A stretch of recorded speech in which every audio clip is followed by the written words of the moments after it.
청취자 여러분 안녕하십니까. YTN 라디오 수도권 투데이의 장원석입니다. 오늘 선정한 주제는 서울페이입니다. 지난 6.13 지방선거에서 박원순 서울시장이 소위 서울페이, 제로페이를 공약으로 발표했습니다. 잠시 뒤 일부 투데이 포커스에서는 이창현 서울페이 총괄팀장 연결해서 관련 이야기를 나눠보겠습니다. 이어서 2부에서는 수도권 행정탐방 경기도 소식 그리고 수도권 부동산 소식을 차례로 전해드리겠습니다.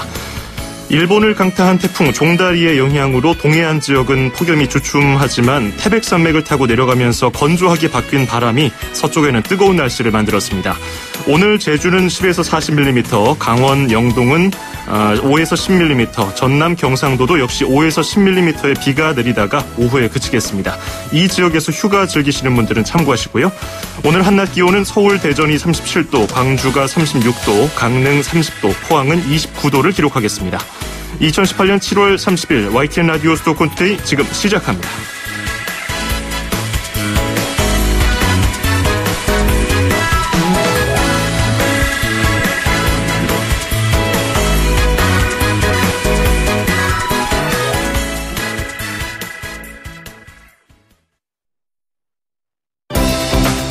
수도권과 관련된 소식은 모두 여기 YTN 라디오 수도권 투데이.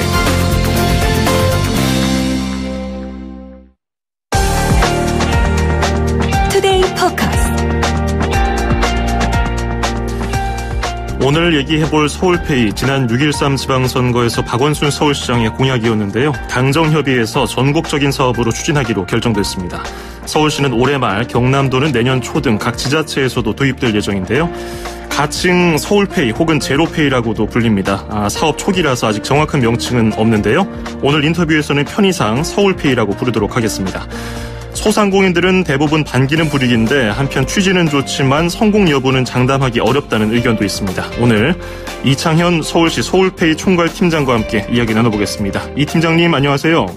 예, 안녕하십니까. 이창현입니다. 네, 이 서울페이의 장점이라든지 취지는 이미 많이 알려졌기 때문에 오늘은 좀 우려하는 분들의 목소리를 위주로 좀 얘기를 나눠보도록 하겠습니다. 일단 네. 서울페이가 어떤 건지 청취자 여러분께 소개 좀 해주시죠. 네, 서울페이나 제로페이라는 이름으로 이미 친숙해지셨을 텐데요. 네. 바로 소상공인 수수료 부담 제로 결제 서비스입니다. 소비자의 스마트폰 앱으로 판매자 QR코드만 인식하면 구매자의 계좌에서 판매자의 계좌로 대금이 이체되는 핀테크 활용한 직거래 결제 시스템이라고 보시면 되겠습니다. 네. 이 QR코드 많은 분들이 아시겠지만은 헷갈리는 분들을 위해서 간단하게 설명드리면은 그 퀵 리스폰스 코드의 약자인데요. 직역하면은 빠른 응답 코드, 정사각형 모양의 점박이 바코드 보신 적 있으실 텐데 바로 그걸 이용한다는 겁니다. 중국이라든지 다른 나라 전통시장에서 이미 쓰이고 있는 것을 본 적이 있는데 거기 사례를 참고했을 때 어떤 문제점이 발견된 건 없었습니까? 네, 중국 같은 경우에는 지금 QR코드 결제 방식이 가장 보편화되어 있는데요. 네. 일부 QR코드를 해킹한 보안 문제가 발생하기도 했습니다. 그래서 저희 같은 경우에는 중국에서 사용되는 결제 방식과 좀 차이는 있지만 QR코드별 보안 대책도 충분히 마련해 나갈 예정입니다. 그러면 구체적으로 결제 보안이 취약하다는 얘기, 걱정하시는 분들도 계시거든요. 그런 대책은 어떻게 마련되어 있나요? 한 예를 들어드리면요. 네. 소비자 QR 해킹 방지를 위해서 예를 들어 특정 시간 동안만 유효한 OTC 방식, 즉 원타임 코드 방식이 있는데요. 예를 들어 한 30초 정도만 코드가 유효하고 30초가 지나면 또 코드가 바뀌는, 그래서 해킹을 할 수 없는 상황을 만들어주는 그러한 보안 방식이 되겠습니다. 그렇군요. 벌써 일부 결제 플랫폼 사업자들은 서울페이 혹은 제로페이 관련 홍보를 시작하기도 했던데, 그러면 직접 결제가 되도록 금융사와 시스템을 따로 구축을 하는 건데 거기서 따로 수수료가 발생하는 것은 없습니까? 네, 저희 소상공인 수수료 부담 제로 결제 서비스가 기본적으로는 중간 벤사나 카스타 등의 중개 업체의 개입을 최소화해서 중간 수수료 발생 요인을 줄이고요. 네. 계좌이체 방식으로 인해서 후불 금융 비용도 없어졌지만 시스템 구축 및 운영 비용과 은행의 계좌이체 수수료 비용은 발생합니다. 네. 다만 저희 동서비스 참여한 11개 시중은행과 5개 결제 플랫폼 사업자들이 소상공인에 대해서는 각각 계좌이체 수수료와 결제 수수료는 받지 않기로 하여서 이제 수수료 제로가 가능하게 된 것입니다. 그러면 거기서 발생하는 수수료를 소상공인에게는 부담을 주지 않겠다는 건데 어쨌든 거기서 발생하는 비용을 뭐 서울시가 부담한다든지 이런 계획도 있습니까? 거기서 발생하는 비용 저희 서울시가 뭐 시민의 세금으로 부담하고 그러는 건 아니고요. 네. 이제 은행 입장에서는 이제 계좌이체 수수료를 못 받게 돼서 어떻게 보면 어떤 수익이 감소하는 측면처럼 비춰질 수 있는데요. 저희 입장에서는 그건 아니라고 봅니다.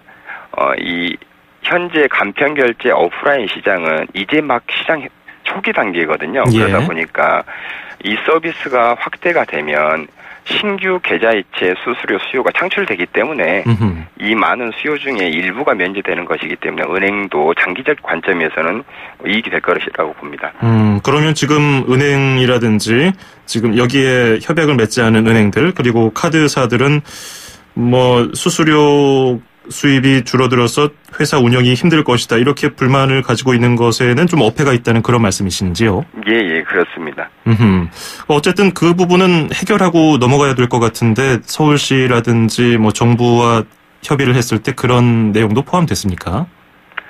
예, 저희가 이제 플랫폼 사업자들과 협의할 때도 이 부분은 충분히 협의를 했었고요. 예. 플랫폼 사업자들도 이 시장에 진출을 하고 싶어 하는데 뭐 가맹점 확보나 소비자 확보 측면에서 여러 어려움이 있거든요. 예. 그런 어려움을 저희가 해결해주고 대신 플랫폼 사업자들은 결제 수수료를 면제해주고 시장에 진출해서 다양한 사업들을 할 수 있기 때문에요. 또 정부와도 이 부분은 저희가 이제 같이 하면서 정부 쪽에서도 은행 참여나 이런 부분들을 같이 협의해 진행해 왔습니다. 예. 소상공인이라고 하면은 어떤 사람들을 소상공인이라고 할까요? 그것도 기준이 정해져야 이 QR코드를 이용해서 뭐 서울페이를 이용하든지 적용이 가능할 것 같은데요.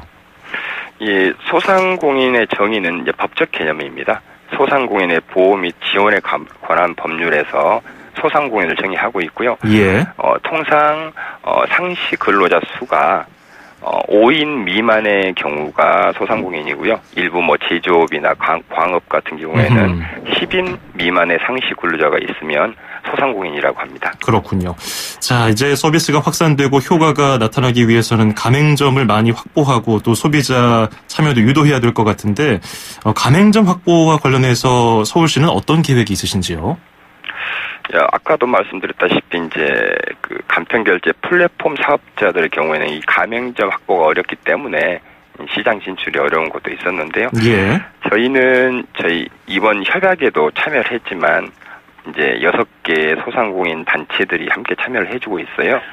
그렇기 때문에 이 단체나 판매자 가맹점 협의회 측을 통해서도 충분히 저희 서비스를 홍보하고 가맹을 독려할 수 있을 것 같고요. 더군다나 저희가 이제 개별 플랫폼 사업자가 개별 가맹점을 확보하는 게 아니라 저희 서비스 협약에 참여한 플랫폼 사업자들이 어떤 가맹점이 확보가 되면 공동으로 그 가맹점을 확보할 수 있도록 저희 서울시에서 지원할 예정이고요. 예. 그래서 공동 가맹 계약 부분까지 함께 검토를 하고 있습니다. 예, 알겠습니다. 오늘 말씀 잘 들었습니다. 고맙습니다. 예, 감사합니다. 네, 지금까지 이창현 서울시 서울페이 총괄 팀장이었고요. 자, 방금 기상청에서 들어온 폭염 경보 안내 사항을 말씀드리겠습니다. 오늘 11시를 기해서 인천광역시 옹진군 서해 5도 지역에 폭염 경보 대치가 발효됐습니다. 다시 한번 말씀드리겠습니다. 오늘 오전 11시를 기해서 인천광역시 옹진군 서해 5도 지역에 폭염경보 대치가 발효됐습니다. 이 지역에 계신 분들께서는 한낮에 야외 활동을 자제해 주시길 바라겠습니다. 또 물을 자주 섭취하고 카페인 음료는 삼가하시는 게 좋겠습니다. 또 오랜 시간 냉방할 경우에는 건강을 위해서 자주 환기를 시켜주시고요. 위급한 상황이 발생하면 그리고 도움이 필요하시면은 119 국번 없이 119번으로 연락을 주시면 되겠습니다. 더불어서 전국에 폭염특보가 발효 중이기 때문에 농사 일을 하시는 어르신 또 부모님들이 계시면 안부 전화하는 것, 그리고 논밭 혹은 건설 현장 등 야외 활동을 할 때 좀 휴식 시간을 충분히 갖는 것 혹은 자제하는 것, 충분히 물 마시는 실천이 중요하다는 것 말씀드리겠습니다. 오늘 오전 11시를 기해서 인천광역시 옹진군 서해 5도 지역에 폭염경보 대치가 발효됐다는 기상청 폭염경보 안내사항을 말씀드렸습니다.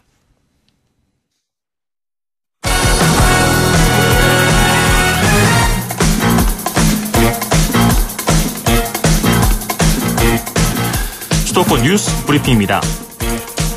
서울시가 을지로와 명동, 강남, 영등포 등 지하도 상가 점포 2,700여 곳의 임차권 양수와 양도를 전면 금지했습니다. 이에 따라서 상인들은 장사를 그만두더라도 권리금을 받고 임차권을 팔 수 없습니다. 또 임대 계약을 중도에 해지할 때는 위약금을 물어야 하고 빈 점포는 경쟁 입찰로 새로운 주인을 찾게 됩니다. 서울시는 이 같은 내용을 담은 서울특별시 지하도 상가 관리 조례 일부 개정 조례를 공포한 뒤에 시행에 들어갔습니다. 인천국제공항공사가 제1터미널 항공사 체크인 카운터를 재배치하는 등 제1터미널의 시설을 대대적으로 개선한다고 밝혔습니다. 현재 제1터미널 서편에 있는 아시아나 항공의 체크인 카운터와 항공사 라운지는 오는 10월 동편으로 이전하는 등 2020년까지 제1터미널의 항공사 재배치를 완료할 계획입니다. 또 승객이 직접 티켓을 발권하는 셀프 체크인 기기를 108대에서 228대로, 승객 스스로 짐을 붙이는 셀프 백 드롭 기기를 14대에서 42대로 대폭 확충합니다. 아울러서 여권과 탑승권 없이 얼굴 인식 등 생체 정보만으로 출국이 가능한 스마트 패스 시스템도 도입할 예정입니다. 공사비 8천억 원 규모의 서울 서초구 반포 주공 1단지 3주구 아파트의 시공사로 현대산업개발이 선정됐습니다. 반포 3주구 재건축조합은 총회에서 현대산업개발을 시공사로 선정하는 안건을 통과시켰습니다. 조합은 제적조합원 1,624명 중에서 1,160명이 선정 안건에 참여를 했고, 이 가운데 66%인 767명이 찬성해서 시공사 선정을 확정했다고 밝혔습니다. 반포 3주구는 전체 공사비가 8,087억 원으로 올해 시공사를 선정하는 서울 시내 재건축 단지 가운데 최대 규모입니다. 불법 데크를 설치해서 야외 촬영 세트장으로 사용하고 식당 앞마당을 아스팔트로 포장해서 주차장으로 쓰는 등 개발 제한 구역을 훼손한 행위가 무더기로 적발됐습니다. 서울시 민생사법경찰단은 지난해 말부터 올해 7월 초까지 개발 제한 구역 내 위법 행위를 집중 단속한 결과 위법 행위 29건을 적발하고 관련자 21명을 형사 입건했다고 밝혔습니다. 유형별로는 불법 건축물을 지은 행위가 13건으로 가장 많았고, 토지 형질 변경이 6건, 공작물 설치 5건 등의 순이었습니다. 이번에 형사 입건된 21명은 개발 제한 구역의 지정 및 관리에 관한 특별조치법에 따라서 3천만 원 이하의 벌금이나 3년 이하의 징역을 받게 됩니다. 총 사업비 1조 5천억 원이 투입되는 인천 계양에서 김포 고속도로 건설 사업이 국가재정사업으로 추진됩니다. 자유한국당 홍철호 의원은 최근 국토교통부로부터 민자가 아닌 국가재정사업으로 본 사업을 추진하겠다는 보고를 받았다고 밝혔습니다. 인천 계양에서 김포 간 고속도로 건설 사업은 지난 2001년 예비 타당성 조사에서 경제적 타당성을 확보했지만 외환 위기를 맞으며 사업이 보류된 바가 있습니다. 제1차 고속도로 건설 5개년 계획에서 중점 추진 사업으로 선정된 이 고속도로는 인천 계양에서 시작해서 강화군까지 전체 길이 33km의 4차로로 건설될 예정입니다.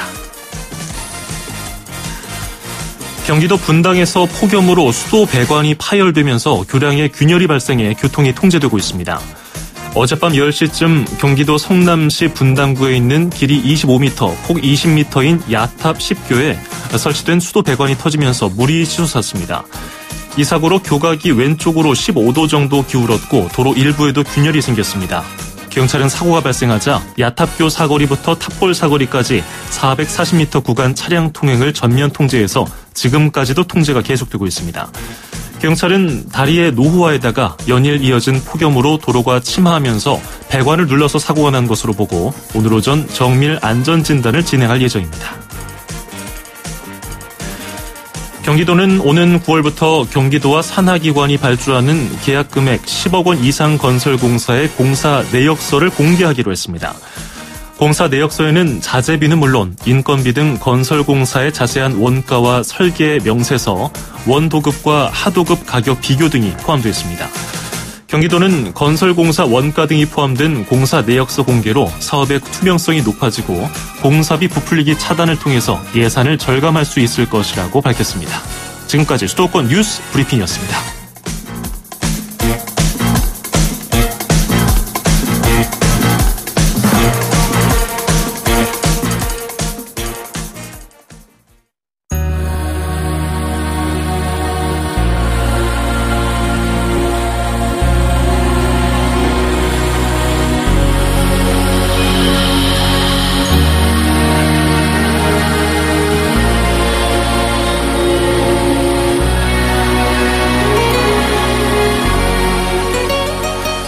YTN 라디오 수도권 투데이 1부 마무리하면서요. 스파이스 걸스의 비바 포레버 듣고 잠시 뒤 2부에서 뵙겠습니다.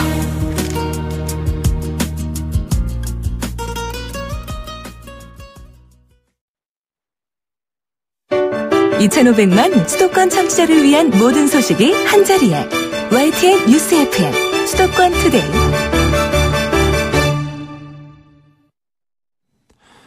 FM 94.5MHz YTN 라디오 수도권 투데이 듣고 계시고요. 저는 아나운서 장원석입니다. 이어서 2부에서는 수도권 행정탐방 경기도 소식 그리고 수도권 부동산 소식을 차례로 전해드립니다. 잠시 뒤 2분 뒤에 뵙죠.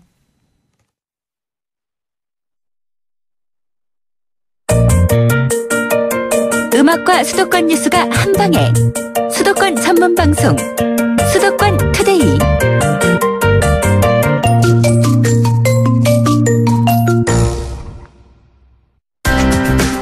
서울, 경기, 인천, 찍고! 수도권 정보의 핵심이 바로 여기에 수도권 행정탐방.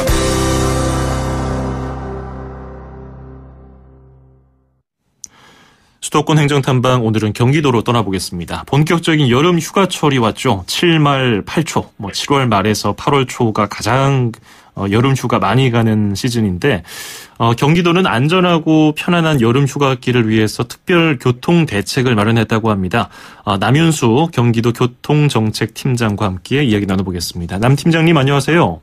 예, 안녕하세요. 네. 반갑습니다. 네. 휴가 다녀오셨습니까, 팀장님은? 아직 못 갔습니다. 아직 못 가셨어요? 언제 가세요? 네네네. 다음 주 좀 가려고 생각합니다. 가장 바쁠 때는 또 일하시고 또 좀 한풀 꺾이면 가시는군요. 네. 경기도에서 하기 휴가철을 맞아서 이제 특별 교통 대책을 마련했는데 어떤 것들이 있는지, 대책에 어떤 것들이 있는지 설명부터 해주시죠. 네. 여름 휴가철에는 피서객들로 인해 교통량이 크게 증가하죠. 이번 특별교통 대책은 휴가철 발생할 교통 체증에 원활히 대처하고 하악의 피서객들의 안전과 편의를 위하여 마련된 것으로 지난 25일부터 8월 12일까지 19일간을 하악의 휴가 집중기간 특별교통 대책기간으로 지정하고 운영하고 있습니다. 가장 많은 분들이 또 도로를 이용하실 그 시즌을 이제 하계 휴가 집중기간 특별교통대책기간으로 정해놓고 있는데 그러면 네. 경기도에서 특별히 여름철 특별교통대책에 어떤 것들을 좀 계획하고 있는지요? 네. 우선 하계 휴가철 대중교통 수요가 증가하는 지역에는 버스 등차, 증회를 통해 늘어나는 교통 수요를 충족시킬 계획입니다.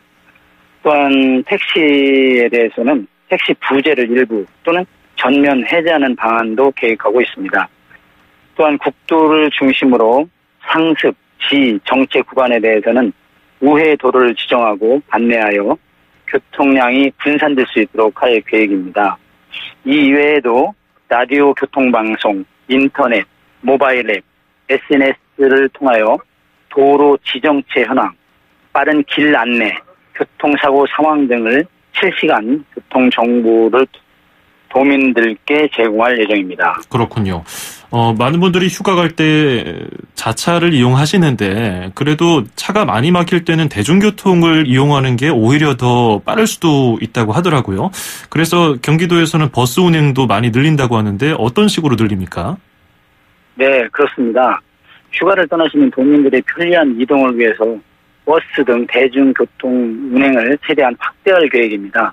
우선 시외버스 예비차를 활용해서 피서객들이 많이 찾는 강릉, 포항 등 4개 노선을 기존 13회에서 22회로 증회하고 시내버스는 해변, 계곡 등 하계 휴가철 대중교통 수요가 증가하는 시군의 실정에 맞게 증차 또는 증회 운행할 계획입니다. 그렇군요. 그리고 아까 실시간 교통 정보를 제공하는 것을 여러 루트를 통해서 좀 계획을 세우고 계신 것 같은데 구체적으로 어떤 것들이 있는지요? 네. 도민들이 쉽게 교통 정보를 접하실 수 있도록 라디오, 교통정보센터 홈페이지, 모바일 앱, 트위터 등 다양한 매체를 통해 도내 주요 도로 소통 사항을 제공할 계획입니다. 이 밖에 24시간 운영되고 있는 120 경기도 콜센터나 교통 안내전화 1688 9090을 통해서도 교통 정보를 제공할 예정입니다. 예. 경기 지역 번호가 031이었나요? 예, 그렇습니다. 예. 그러면은 이거 휴대폰에서 이용할 때는 120을 할 때 031 120 쳐야겠네요. 예, 맞습니다. 네네. 그리고 교통 안내 전화는 1688-9090, 1688-9090이고, 앞서 저희가 수도권 뉴스 브리핑이라는 코너에서 그 분당에서 폭염으로 인해서 수도 배관이 파열돼서 일부 교통 통제하는 이런 단신을 전해드렸는데, 경기는 이제 광역자치단체니까, 광역단체이기 때문에 이런 경기 내에 있는 시군들에 대한 교통 관리 이런 것들은 어떤 식으로 통제하고 있나요? 휴가철 차량 통행이 많을 것으로 예상되는 주요 도로에 대해서는 안전한 운행을 위해서 불량 노면 정비, 도로 표지판이나 각종 도로 시설물에 대한 정비도 지속적으로 추진하고 있습니다. 네. 또한 장마철 폭우에 대비해서도 도로 유실 등 만약의 사태에 대비해 긴급 복구 자재 및 장비를 사전에 확보하여 신속한 복구가 가능하도록 할 계획입니다. 그러면은 뭐 긴급 복구를 위해서 그런 비상 대책반 같은 것도 마련돼 있겠네요. 여름철에는. 예, 그렇죠. 예. 자, 끝으로 휴가를 떠나는 경기 도민분들을 위해서 당부하실 말씀이 있으시다면은 끝으로 짧게 들어볼까요? 네. 휴가철에는 들뜬 분위기 속에 자칫 사고가 발생할 수 있어 주의가 필요합니다. 특히 여름 휴가철에는 졸음운전, 음주운전, 과속 등으로 인한 사고가 많이 발생하고 있는데요. 안전하고 즐거운 휴가를 보내기 위해서 장거리 운행 시에는 충분한 휴식을 취하고 전좌석 안전벨트 착용을 반드시 지켜주시길 당부드립니다. 네. 요즘에 날씨가 참 덥습니다. 폭염 경보는 계속해서 발효가 되어 있고 조금 전에도 저희가 인천 옹진군하고 서해 5도 지역에 폭염 경보 대치가 발효된다는 소식 전해드렸는데 날이 더운 만큼 운전할 때 휴식 충분하게 하시면서 즐거운 휴가 다녀오셨으면 좋겠네요. 경기도도 준비 잘해주기 바랍니다. 고맙습니다. 예, 알겠습니다. 수고하세요. 네, 지금까지 남윤수 경기도 교통정책팀장이었습니다.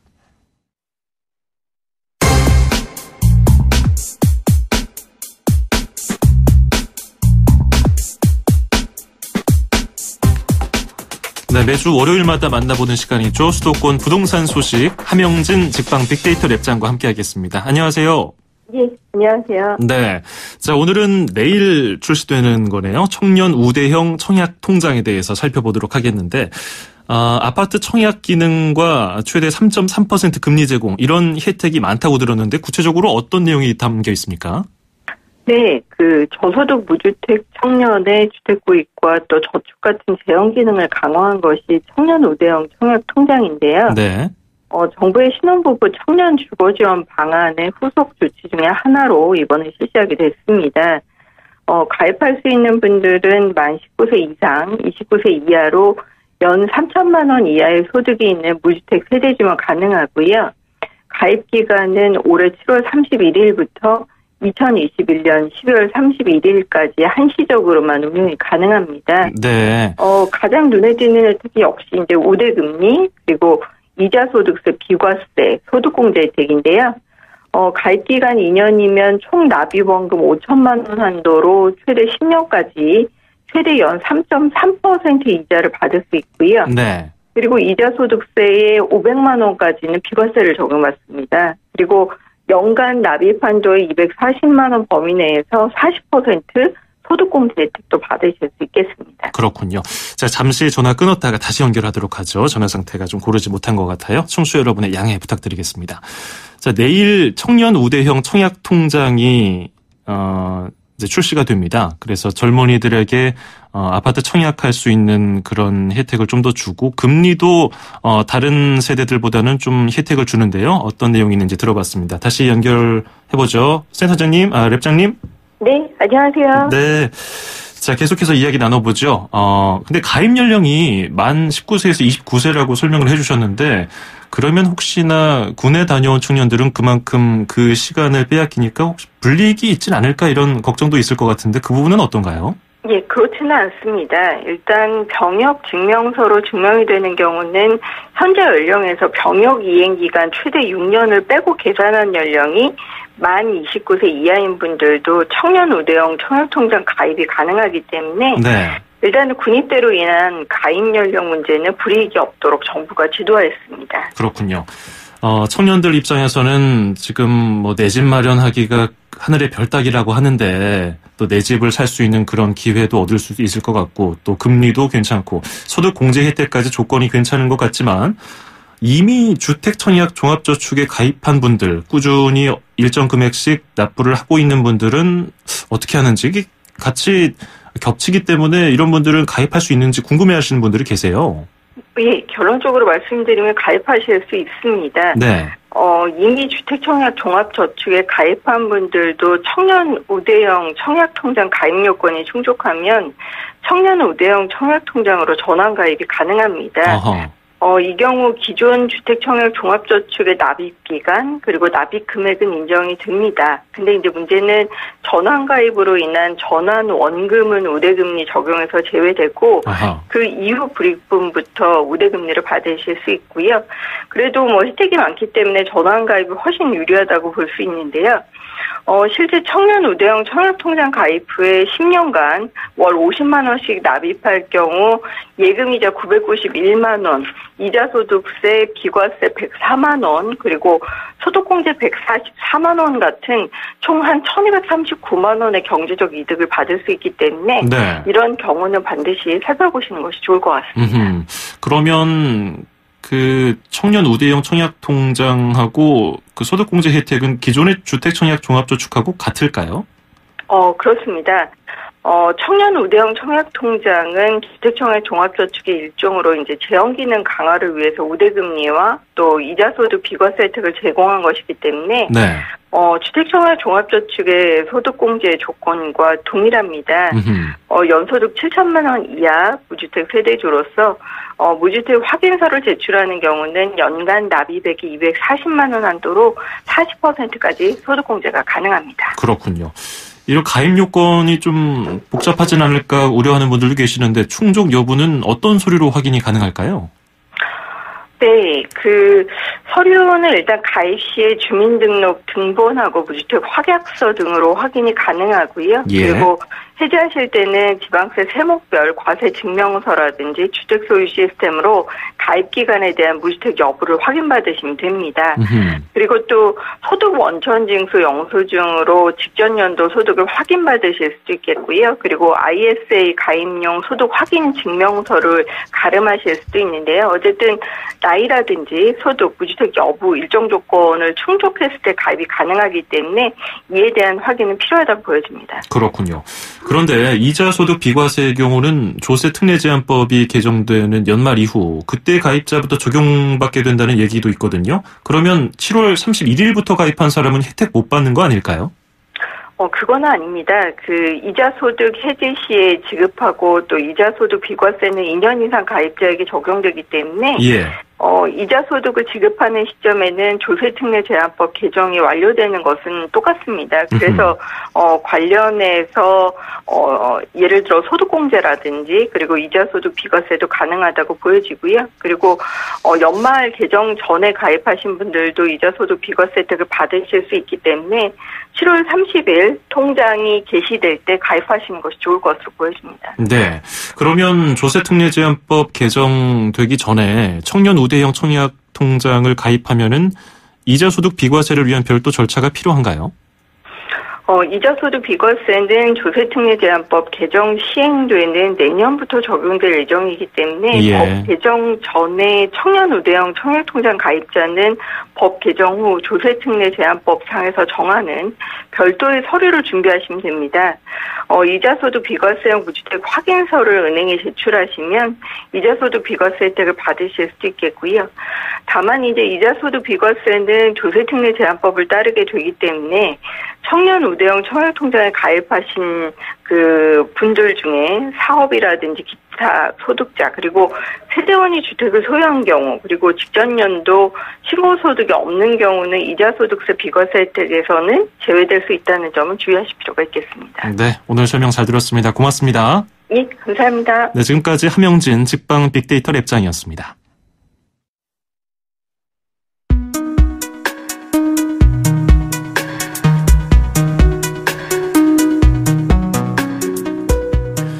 YTN 라디오 수도권 투데이 7월 30일 순서 여기까지고요. 끝으로 휘성이 부르는 유연한 언론 들으시면서 마무리하겠습니다. 저는 내일 아침 9시 10분에 뵙죠. 아나운서 장원석이었습니다. 고맙습니다.